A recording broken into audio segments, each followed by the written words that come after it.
Hello everyone, welcome to Keep Learning by Swapnil. आइए question देखते हैं। क्वेश्चन नंबर 45 एचसीवी का बड़ा ही अच्छा सा क्वेश्चन है। A man is sitting on the shore of a river, यानी रिवर के किनारे वो बैठा है। He is in the line of a 1.0 metre long boat and it's 5.5 metre away from the centre of the boat.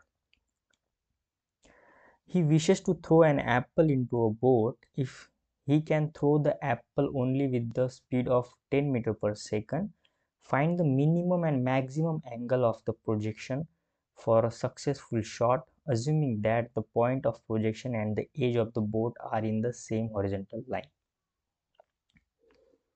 आइए इसका diagram निकालेंगे। सबसे पहले तो मान लेते कि ये रिवर का कुछ इस प्रकार रिवर है, ठीक है,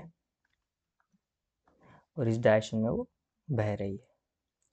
और यहाँ पे कुछ एक बोट है, मान लेते कुछ ये बोट है। ये बोट की जो लेंथ है वो है 1 मीटर, और इसके सेंटर से लेके इसके किनारे तक एक डिस्टेंस है जो कि है 5.5 मीटर। ठीक है, कितना है? 5.5 मीटर। यहाँ पे एक बंदा मस्त से लेटा हुआ है और चाह रहा है कि जो इसके पास जो एप्पल है वो एप्पल को थ्रो करे। ठीक है, थ्रो करे और ये एप्पल बोट पे गिर जाए। अब एप्पल फेंकेगा, अगर इनिशियल इस पॉइंट पे गिरेगा तो भी बोर्ड के अंदर ही जाएगा। अगर यहाँ पर फेंकेगा, यानी लास्ट जो बोर्ड तो 1 मीटर है ना, तो एप्पल को बोर्ड के अंदर डालना टास्क है। अब वो सेंटर पे डाले, कॉर्नर पे डाले, कहीं पर भी डाले, तो शुरुआत में अगर डालेगा तो भी अंदर अंदर ही जा रहा है, और वो लास्ट यहाँ पे डाल रहा है तो भी अंदर ही जा रहा है। तो हमें फाइंड करना है कि मिनिमम एंगल्स क्या होंगे ताकि बोर्ड के अंदर चला जाए एप्पल, और मैक्सिमम एंगल क्या होंगे तभी भी बोर्ड पे चला जाए एंगल। ठीक है, तो क्वेश्चन तो आपको समझ आ गया है। ओके, और जो ये फेक रहा है ना, इसकी स्पीड भी गिवन है 10 मीटर पर सेकंड, एंगल हमें गिवन नहीं है। तो अगर मैं मान लेता हूँ कि फर्स्ट, सबसे पहले इसका रेंज फाइंड कर लेते हैं। ठीक है, रेंज की कोई ज़रूरत है नहीं, ऑलरेडी गिवन है। तो अगर सेंटर से 5.5 है तो ये फर्स्ट कॉर्नर से ये जो डिस्टेंस होगा ये कितना होगा वो फाइंड कर लेते। अब ये 1 मीटर है तो सेंटर से आगे की तरफ 0.5 मीटर होगा और सेंटर से पीछे की तरफ 0.5 मीटर होगा। ठीक है, ये तो कॉमन सेंस है कि 1 मीटर को हमने आधा आधा बांट लिया। अब मैं चाह रहा हूँ कि सेंटर से ये डिस्टेंस कितना होगा। सेंटर से 5.5 है तो फिर ये कॉर्नर से कितना होगा। ठीक है, सो यहाँ पे देख लेते एक बार, ये है 5.5। ठीक है, बोट के सेंटर से, और फिर ये जो है बोट का सेंटर से आगे तक 0.5 है, तो ये जो रिमेनिंग डिस्टेंस है फिर ये कॉर्नर से, तो ये आ जाएगा 5 मीटर। ठीक है, उसी प्रकार ये कंप्लीट यानी लास्ट कॉर्नर तक कितना आ जाएगा, 5.5 प्लस 0.5, तो ये आ जाएगा 6 मीटर।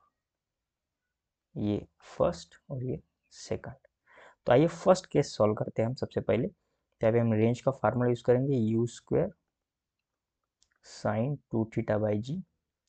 फर्स्ट केस के लिए रेंज हम 5 मीटर ले रहे हैं। यू स्क्वायर जो है 10 × 10, ये तो कॉमन ही है। साइन 2 थीटा में एंगल पता नहीं है, अपॉन जी। अब जी की वैल्यू यहाँ पे हम 10 लेते हैं क्योंकि एंगल फिर हमें ज़्यादा कॉम्प्लिकेटेड नहीं मिलेंगे ना। अगर 9.8 लेते तो फिर एंगल थोड़े से कॉम्प्लिकेटेड मिलेंगे। So 5 × 10 is equal to 10 × 10 into sine 2 theta. तो ये 0 से 0 चला गया, 5 × 1 = 5, 5 × 2 = 10। यहाँ पे साइन 2 थीटा की वैल्यू आ रही है 1/2। इसका मतलब 2 थीटा 30 डिग्री होगा, क्योंकि साइन 30 डिग्री 1/2 होता है। अब थीटा कितना होगा फिर हो जाएगा 50 डिग्री। अभी ये ना समझे कि सिर्फ 50 डिग्री मिनिमम एंगल हो जाएगा, ये नहीं होता है। क्यों? क्योंकि प्रोजेक्टाइल मोशन में यहाँ पे वेलोसिटी भी सेम है दोनों केस में।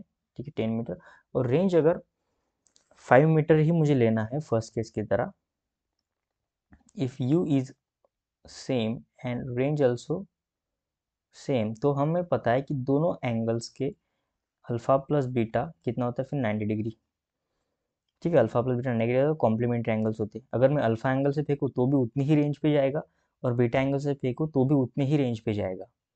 अगर एक एंगल 50 डिग्री है और मुझे दूसरा एंगल फाइंड करना है क्योंकि सेम रेंज पे जाना चाहिए, तो यहाँ से बीटा जो मुझे मिलेगा 90 माइनस 50 डिग्री, तो ऐसे बीटा आ जाएगा 75 डिग्री।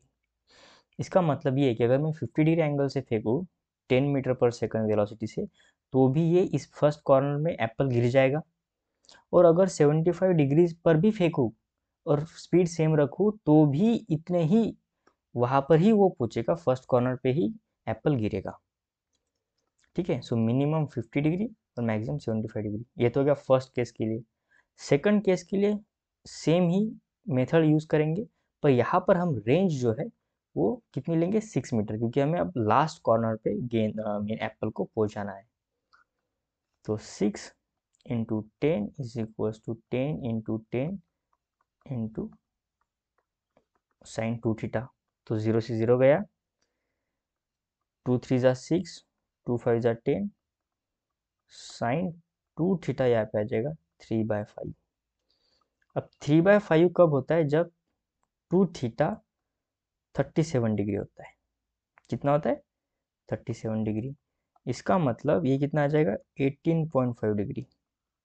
अब 18.5 डिग्री से मैं फेंकूँ 10 मीटर पर सेकंड से, तो बॉल कहाँ पे मिलेगा, 6 मीटर पे मिलेगा, यानी बोर्ड के लास्ट कॉर्नर पे मिलेगा। पर हमें पता है कि अल्फा प्लस बीटा का रेंज सेम चाहिए और स्पीड सेम स्पीड से फेंक रहे हो तो कॉम्प्लीमेंट्री एंगल्स होते हैं।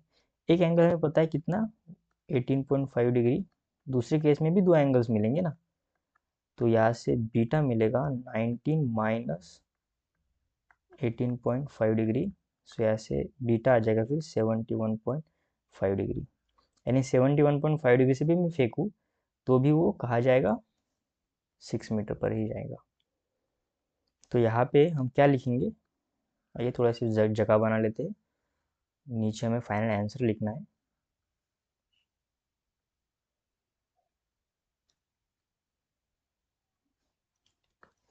ओके, सो यहाँ पे हम लिखेंगे,